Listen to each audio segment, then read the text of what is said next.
Hello students, आज के इस वीडियो में हम बात करेंगे साउंड वेव की क्लास 9th की। और उस साउंड वेव में सबसे पहले हमारा जो इशू होगा, सबसे पहले हमारा जो अंडरस्टैंडिंग होगी वो होगी about waves and then what are the types of waves. Then हम साउंड वेव पे आएंगे और साउंड वेव कैसे प्रोड्यूस होती है, कैसे प्रोपगेट होती है, कैसे साउंड वेव का क्या नेचर होता है, कैसे उसको ग्राफिकली हम रिप्रेजेंट कर सकते हैं। आज के वीडियो में बहुत कुछ होने वाला है, लास्ट तक जरूर देखिएगा वीडियो को, तब आपको इस वीडियो की थीम और कंसेप्ट समझ में आएगा। And before beginning the video, let's welcome the new year 2022। आप इस न्यू ईयर को बहुत अच्छे से सेलिब्रेट करिए, but don't forget, be safe. अभी कोरोना गया नहीं है। आफ्टर ऑल एंजॉयमेंट का मजा तो तभी है जब इसको सेफ्टी के साथ किया जाए। So do take better care of yours and let's start. Okay students, तो जैसा कि डेफिनेशन मैंने लिखी, wave is a disturbance that transfers from one point of medium to another। तो एक पॉइंट ऑफ मीडियम के एक पॉइंट से दूसरे पॉइंट तक वेव एक तरह का डिस्टरबेंस है जो ट्रांसफर होता है। और उस ट्रांसफरेंस में होता ये है कि मैटर ट्रांसफर नहीं होता है। मतलब मीडियम के जो पार्टिकल्स हैं वो एनर्जी तो ट्रांसफर करेंगे, एनर्जी को गेन करके अपने अगले मॉलिक्यूल को, अगले पार्टिकल को दे देंगे और वो फिर अगले को दे देगा, लेकिन अपनी पोजीशन नहीं छोड़ते हैं। और इस तरीके से एनर्जी क्या होता है, एक पॉइंट ऑफ मीडियम से दूसरे पॉइंट ऑफ मीडियम तक पहुंच जाता है। ओके, अब हम आगे बात करते हैं। तो इसमें हम टाइप्स ऑफ वेव्स को जरूर समझते हैं। वेव्स कितने टाइप्स की होती हैं? Types of waves. तो वेव्स हमारे पास में मेनली 3 टाइप की होती हैं और वो कुछ इस तरीके से हैं। सबसे पहला जो वेव है that is mechanical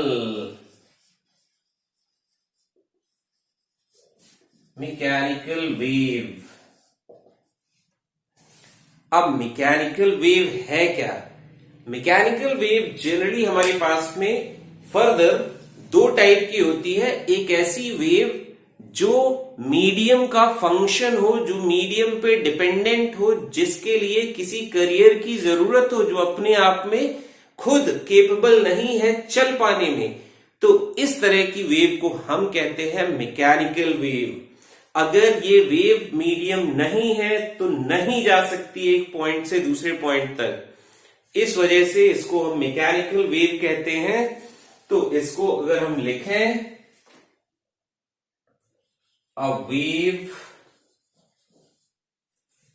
which requires medium for its propagation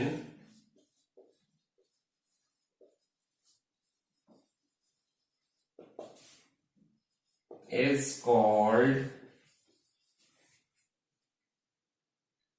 mechanical wave।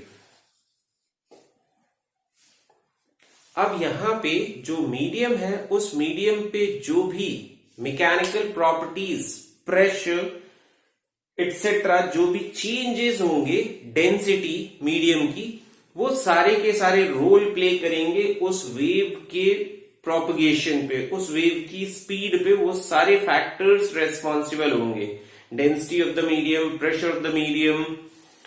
चलिए अब हम बात करते हैं मैकेनिकल वेव्स। फर्दर हमारे पास में 2 टाइप की हैं। तो अगर हम इसके भी फर्दर कैटेगराइजेशन देखें तो हम क्या लिख सकते हैं? पहला है हमारे पास में longitudinal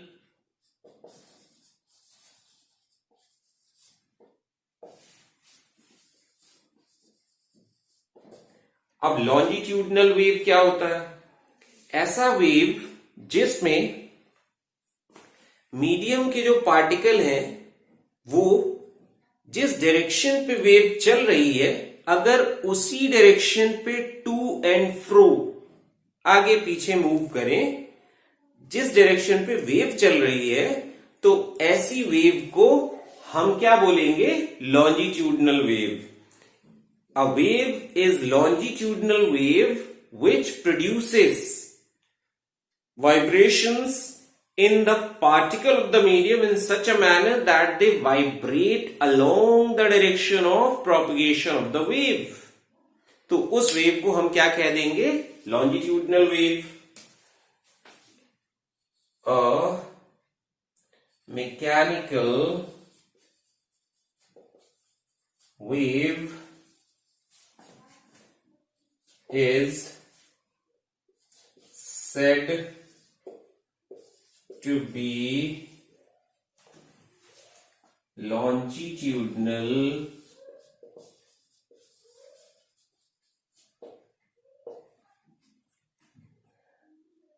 if it produces vibrations in the particles of medium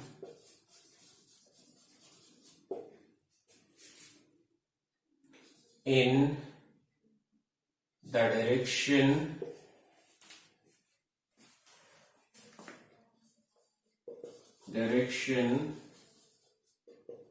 of its propagation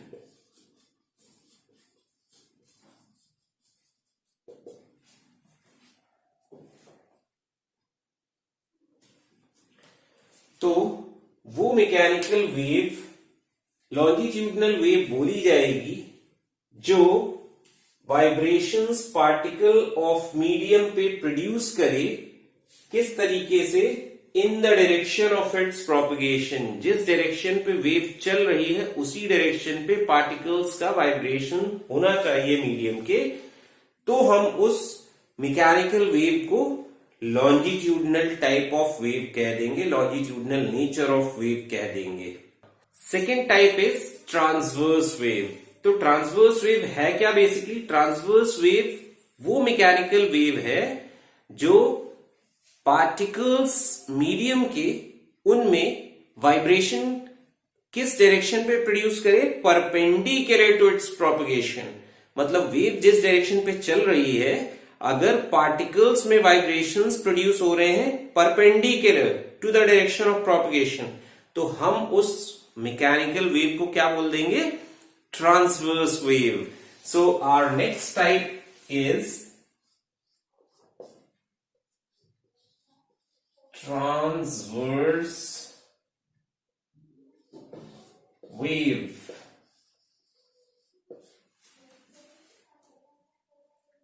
तो हम अगर इसको डिफाइन करें, so we can write a mechanical wave is said to be transverse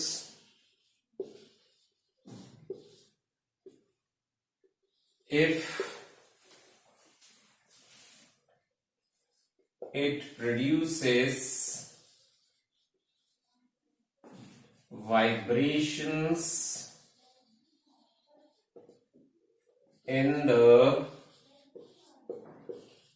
particles of medium along perpendicular to its propagation.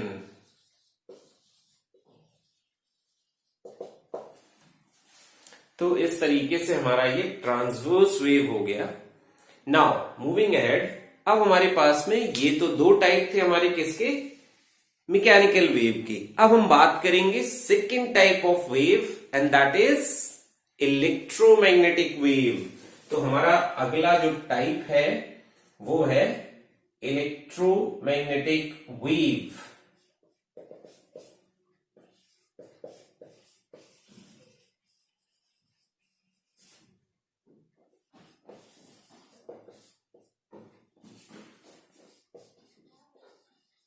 और इस electromagnetic wave को हम क्या बोलते हैं, हम बोलते हैं ये वो वेव है या ये वो डिस्टरबेंस है जो किसी मीडियम का मोहताज नहीं है। ये वो वेव है जो अपना पाथ खुद ट्रैवल कर सकता है बिना किसी दूसरे की मदद के। तो उस वेव को हम नाम देते हैं क्या, इलेक्ट्रोमैग्नेटिक वेव। तो हम अगर इसको डिफाइन करें तो हम क्या कह सकते हैं कि a wave which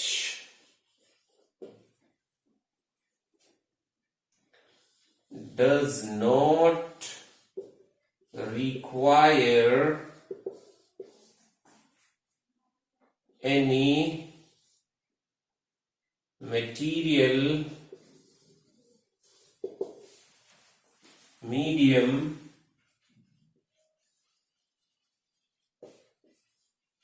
for its propagation,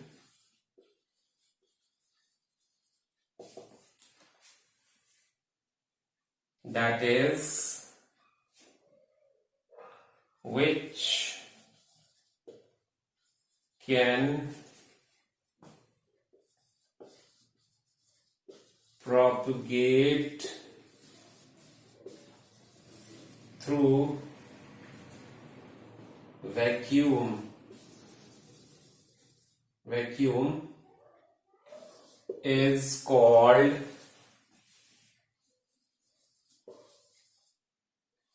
electromagnetic wave।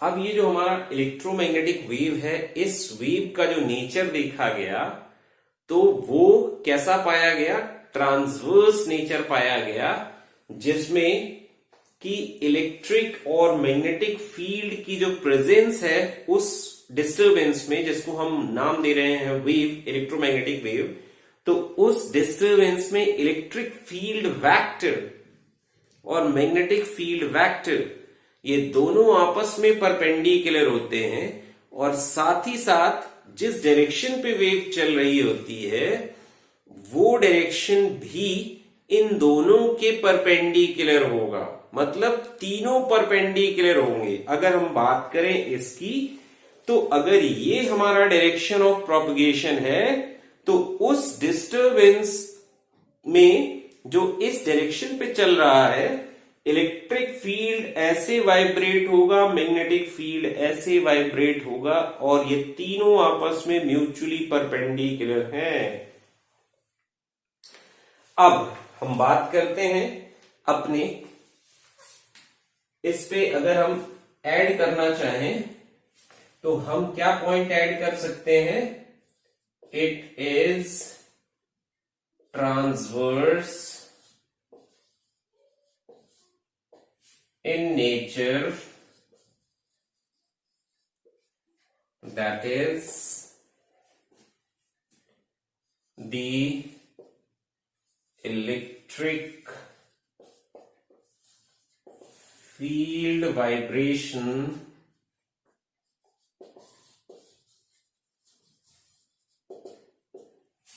magnetic field vibration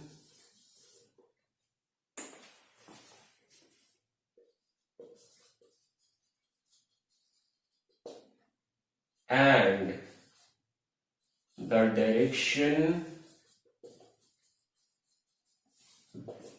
of propagation, all are mutually perpendicular.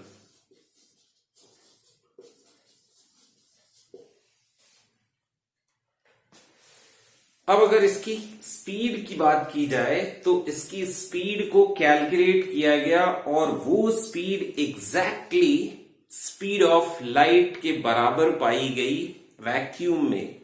तो इस वजह से क्या बोला गया कि जो लाइट है वो इलेक्ट्रोमैग्नेटिक वेव है, जो इलेक्ट्रोमैग्नेटिक वेव है वो लाइट वेव है। तो हम अगर इसमें एक पॉइंट और ऐड करें, it's speed in vacuum is 3 into 10 powers to 8 meter per second, that is equal to the speed of light। अब हमारा जो तीसरा टाइप का वेव है वो है matter wave. So our third type of wave is matter wave. अब ये जो मैटर वेव है ये बेसिकली है क्या? तो डी ब्रॉगली ने इस वेव के बारे में बताया और ये बोला कि सारे जो मैटर हैं उनके जो कॉन्स्टिट्यूएंट पार्टिकल्स हैं वो जैसे कि electron, proton, neutron, alpha particle, ये सारे कॉन्स्टिट्यूएंट पार्टिकल्स हैं ऑफ मैटर। मैटर इन्हीं से मिलके बना हुआ है। तो डी ब्रॉगली ने ये बोला कि to every moving constituent particles of matter there is a wave guiding it। तो हर constituent particles के साथ में अगर वो मूव कर रहे हैं तो एक डिस्टरबेंस उनको फॉलो करता है और उसको डी ब्रॉगली ने नाम दिया मैटर वेव। तो अब अपन अगर इसको डिफाइन करना चाहें तो क्या बोल सकते हैं? A wave that follows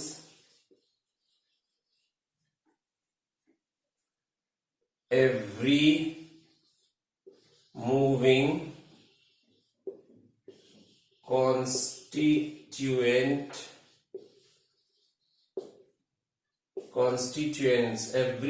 constituents, that is electron, proton, neutron, etc. of matter is called matter wave। अब हम बात करते हैं अपने साउंड की। तो साउंड है क्या? जैसा कि आप सभी ने सुना होगा, अपनी voice, then animals voice, then vehicles voice. तो कई तरह की आवाजें हम डे टू डे लाइफ में दिमाग में आता है कि ये साउंड कैसे हमारे कानों तक पहुंचता है और कैसे हम उस चीज को सुन पाते हैं। तो sound basically is an energy. तो क्योंकि ये मोमेंटम कैरी करता है, प्रेशर एक्सर्ट करता है, इस वजह से ये एनर्जी है। तो साउंड एक तरह का एनर्जी है जो मीडियम के पार्टिकल्स से प्रोपगेट होते हुए हमारे कानों पे तक पहुंचता है और हमारे कानों पे वाइब्रेशंस प्रोड्यूस करता है, और वो वाइब्रेशंस इंटरप्रेट करके ब्रेन को सेंस देते हैं और हम उस एनर्जी को समझ पाते हैं, उस मैसेज को सुन पाते हैं, उस वॉइस को समझ पाते हैं। तो ये इस तरीके से हमारा जो साउंड एनर्जी है वो ट्रेवल करके और ऑडिबल बनता है। तो हम अगर साउंड को डिफाइन करें तो हम कैसे डिफाइन कर सकते हैं? साउंड, तो हम साउंड के बारे में बोल सकते हैं it is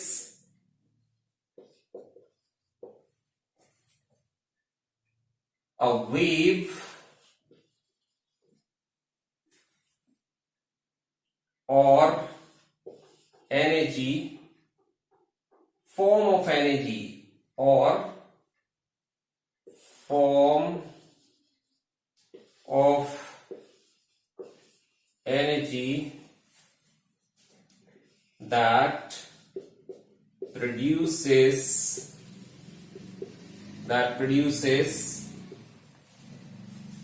sensation of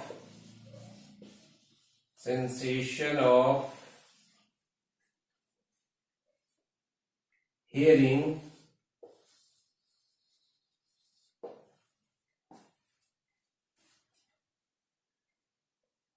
is called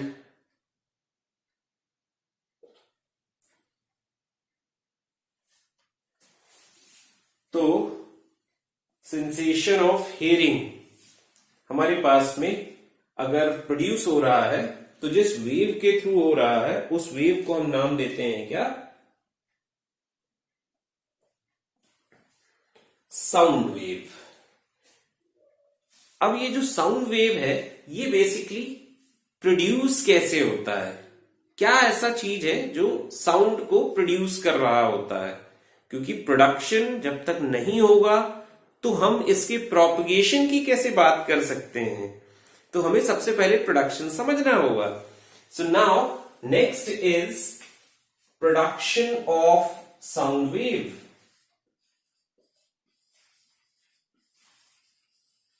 production of sound wave.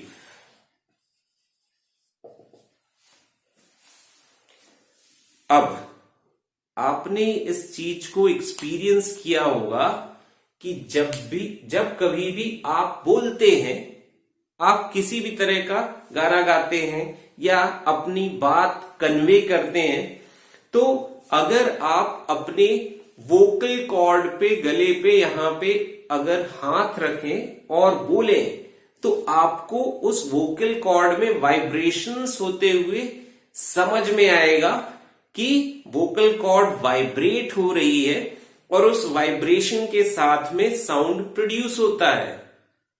ठीक इसी तरीके से अगर हम म्यूजिकल ड्रम की बात करें तो उस ड्रम पे जो मेम्ब्रेन है, उस मेम्ब्रेन पे जब स्टिक से हिट करते हैं तो वाइब्रेशंस प्रोड्यूस होते हैं और वो वाइब्रेशंस ही उस साउंड को प्लेजेंट, जो कि सुनने में प्लेजेंट होता है, प्रोड्यूस कर रहे होते हैं।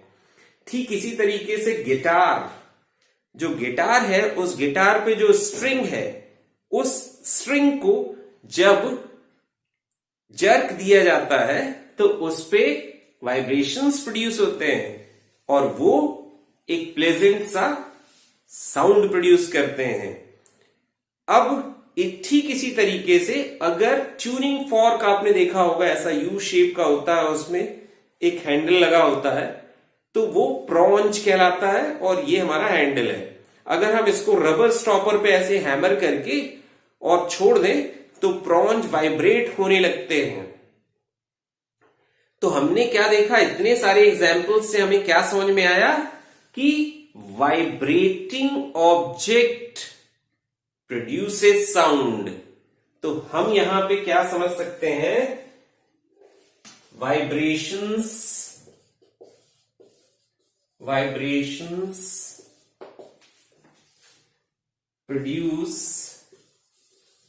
produces sound waves, sound waves.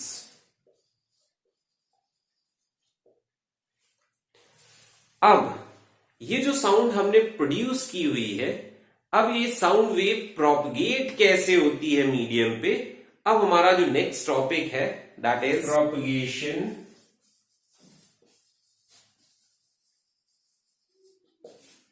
Of sound waves. अब ये जो साउंड वेव है ये प्रोपगेट कैसे होता है, तो हमें ये समझना पड़ेगा कि ये साउंड वेव वो मैकेनिकल वेव है जो, या वो डिस्टरबेंस है जो मीडियम के पार्टिकल्स के थ्रू एक पॉइंट से दूसरे पॉइंट तक ट्रांसफर होता है और साथ में क्या कैरी करता है, एनर्जी कैरी करता है। तो इस ट्रांसफरेंस में बेसिकली होता क्या है, तो ये हमें समझने की ज्यादा जरूरत है। तो होता ये है कि जब भी साउंड वेव, या साउंड वेव्स हैं क्या, बेसिकली वाइब्रेशंस हैं, तो जब भी वो डिस्टरबेंस, वाइब्रेटिंग डिस्टरबेंस एक्सपोज होता है किससे, मीडियम से, तो मीडियम का वो पार्टिकल जो डायरेक्टली उस वाइब्रेशन के या उस डिस्टरबेंस के कांटेक्ट में आएगा फर्स्ट, वो उस एनर्जी को गेन करेगा क्योंकि वो फोर्स एक्सपीरियंस कर रहा होता है, और वो क्या करेगा, अभी वाइब्रेट करना चालू करेगा to and fro about its mean position. अब उस वाइब्रेशंस में क्या करेगा, वो अपनी एनर्जी को ट्रांसफर करेगा ड्यूरिंग कोलिजन, कोलाइड करेगा, फोर्स एक्सर्ट करेगा, और उस कोलिजन पे अपनी एनर्जी ट्रांसफर कर देगा अगले को विदाउट लीविंग इट्स पोजीशन। अपनी पोजीशन पे ही वो मेंटेन रहेगा और अगला अब वाइब्रेट होने लगेगा क्योंकि उसके पास जो स्टेबल इक्विलिब्रियम कंडीशन पे रहने वाली जो एनर्जी थी उससे ज्यादा एनर्जी होगी उसके पास। अब वो क्या करेगा, वाइब्रेट करेगा और उस वाइब्रेशन पे अगले पार्टिकल से कोलाइड करेगा और कोलिजन के ड्यूरेशन पे अपनी एनर्जी उसको दे देगा। तो इस तरीके से पार्टिकल्स एक दूसरे को कोलाइड कर के ड्यूरेशन पे, कोलिजन के ड्यूरेशन पे एनर्जी ट्रांसफर करते हैं and energy reaches from one end of medium to another. और यही प्रोसेस है जिस प्रोसेस से हमारा वो जो डिस्टरबेंस है जिसको हम नाम दे रहे हैं क्या, साउंड वेव, वो क्या होता है, ट्रांसफर हो जाता है एक जगह से दूसरे जगह तक। अब हम बात करें अगर, तो हम इसमें क्या लिख सकते हैं, the sound wave is propagated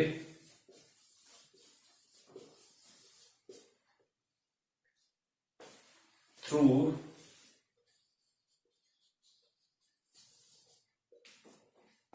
the particles of the medium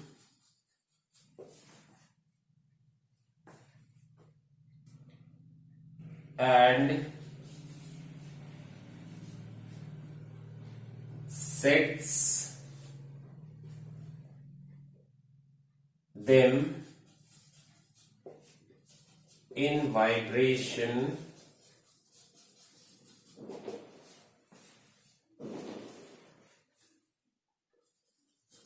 when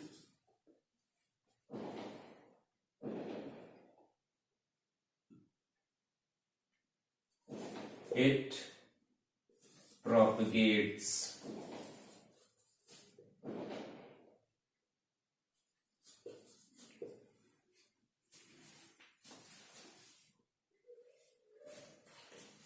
तो साउंड वेव प्रोपगेट होता है पार्टिकल्स ऑफ मीडियम के थ्रू, और उन पार्टिकल्स को सेट करता है वाइब्रेशंस पे जब भी ये प्रोपगेट होता है। साउंड वेव बेसिकली है किस नेचर का वेव? तो साउंड वेव लॉन्जिट्यूडनल वेव है, और लॉन्जिट्यूडनल वेव जैसा कि बिगिनिंग में बताया वो वेव होती हैं जिसमें particles of medium to and fro vibrate करते हैं, जिस डायरेक्शन पे वेव चल रही होती है उसी डायरेक्शन पे। तो इस तरह की वेव क्या कहलाती है? Longitudinal wave. और साउंड वेव भी ऐसा ही वेव है। तो अब हमारा नेक्स्ट टॉपिक है साउंड वेव।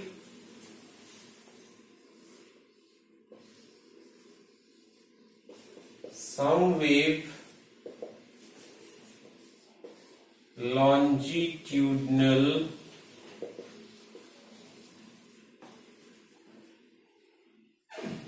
wave।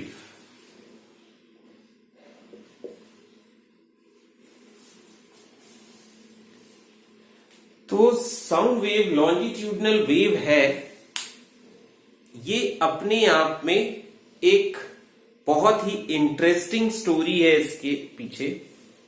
तो इसैक न्यूटन ने सबसे पहले साउंड वेव की स्पीड को कैलकुलेट किया कि मीडियम पे अगर साउंड वेव चल रही है, प्रोपगेट हो रही है, तो वो किस स्पीड से प्रोपगेट हो रही है।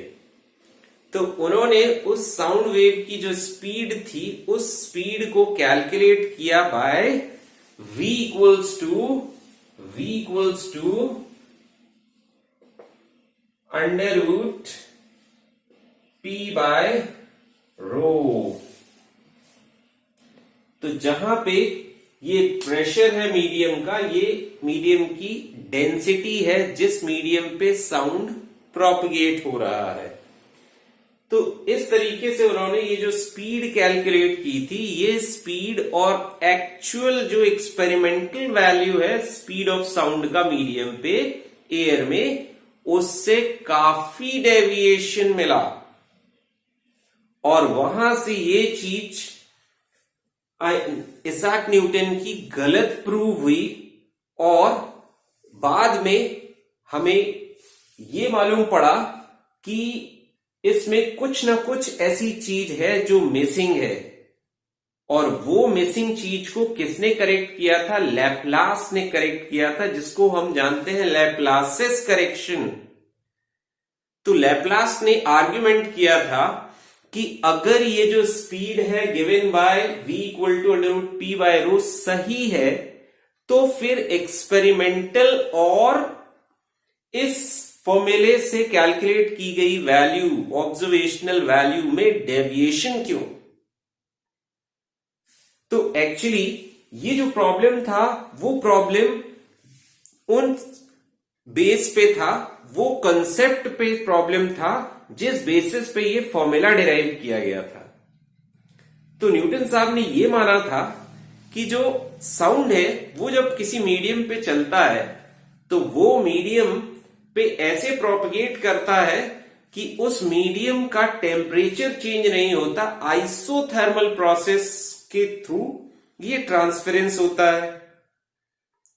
मतलब उस मीडियम पे अगर कहीं भी एनर्जी इवॉल्व हो रही है, टेम्परेचर बढ़ रहा है, तो वो टेम्परेचर ग्रेजुअल स्लोली चेंज होगा, सो दैट कि उस मीडियम के पास में इतना टाइम होगा कि वो सराउंडिंग से अपनी एनर्जी को एक्सचेंज कर सकें एंड टेम्परेचर को कांस्टेंट मेंटेन कर सकें। जबकि ऐसा नहीं होता है। जब भी साउंड प्रोपगेट करता है मीडियम पे, तो ये एक फास्ट प्रोसेस होती है, और उस प्रोसेस में अगर कहीं एनर्जी इवॉल्व हो रही है तो वो टेम्परेचर राइज में कन्वर्ट होगा। मतलब ये जो प्रोसेस है वो एडियाबैटिक प्रोसेस है, आइसोथर्मल नहीं है। ये लैपलास ने बताया, और उन्होंने ये बोला कि उस फॉर्मूले पे जो मिसिंग टर्म है वो मिसिंग टर्म है गामा। गामा क्या है? Specific heat capacity ratio, gamma, जो कि हम Cp/Cv के नाम से जानते हैं।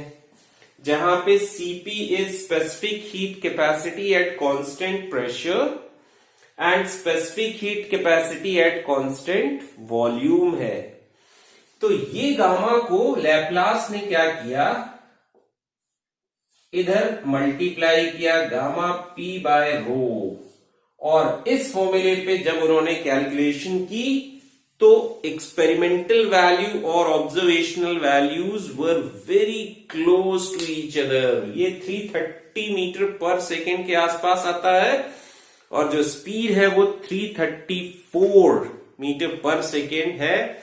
तो ये काफी क्लोजनेस था और ये फॉर्मूला वैलिड माना गया। तो इस तरीके से हमारा जो साउंड वेव है वो लॉन्जिट्यूडनल वेव है, और उस लॉन्जिट्यूडनल वेव में हमें कुछ चीजें जानने की जरूरत है। Particles vibrate to and fro along the direction of propagation of wave। Second point हम यहां पे बोल सकते हैं कि जब वेव साउंड वेव मीडियम पे प्रोपगेट होगी तो बहुत frequently compressions and rarefactions form होते हैं। कंप्रेशन और रेफैक्शन क्या चीज है, लेट मी फर्स्ट राइट, फिर हम उसके बारे में बात करते हैं। Compressions and rarefactions are formed in the medium। अब हम बात करते हैं कंप्रेशंस हैं क्या, रेफैक्शंस क्या है।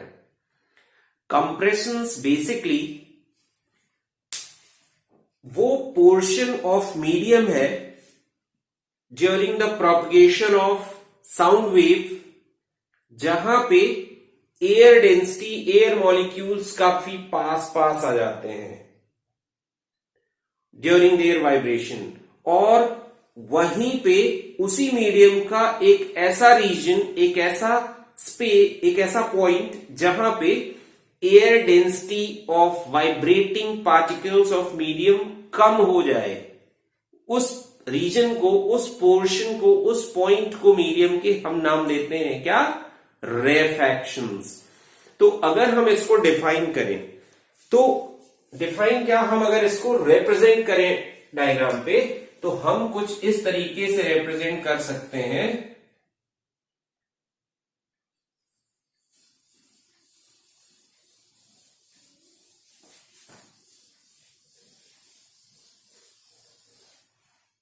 तो ये आप देख पा रहे होंगे, ये हमारा जो रीजन है, this is the region where molecular density of vibrating particle is less।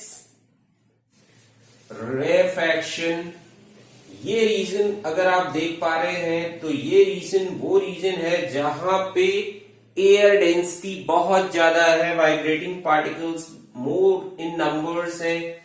Compression, again यहां पे हमारे पास फिर से particles are less in number, रेफैक्शंस।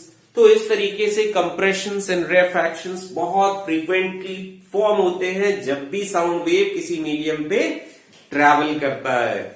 अब हम रिप्रेजेंट करते हैं ग्राफ पे अपने साउंड वेव को। Next topic is representation of sound waves. तो हम देखते हैं अब रिप्रेजेंटेशन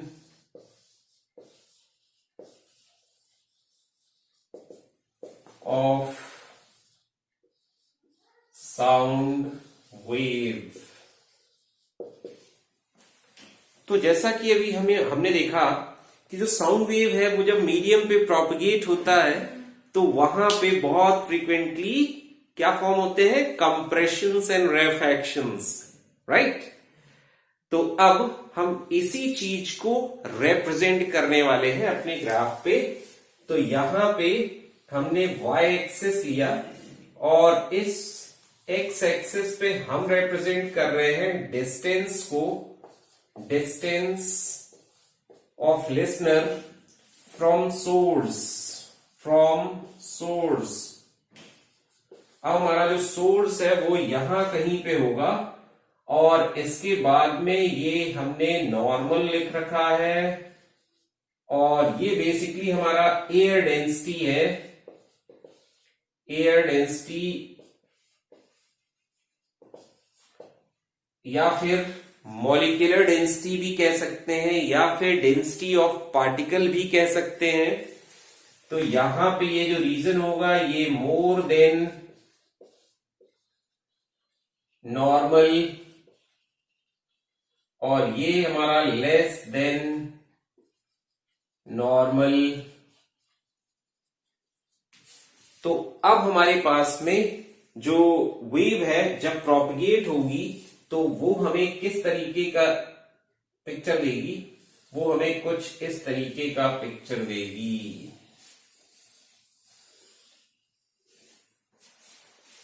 अब यहां पे हमारा ये जो रीजन है, ये रीजन क्या है, ये रीजन है हमारा कंप्रेशन का, क्योंकि कंप्रेशन पे क्या होता है, पार्टिकल्स ऑफ मीडियम बहुत पास होते हैं, उनके वाइब्रेशंस काफी क्लोज होते हैं, एयर डेंसिटी बढ़ जाती है, मॉलिक्यूलर डेंसिटी बढ़ जाती है और ये पॉइंट क्या होगा, रेफैक्शन होगा, यहां पे वो बहुत दूर दूर होंगे तो नॉर्मल से भी लेस वहां पे नंबर होंगे पार्टिकल्स के। देन अगेन कंप्रेशन रेफैक्शन, तो इस तरीके से हमारे पास में ये फ्रीक्वेंट फॉर्मेशंस होंगे।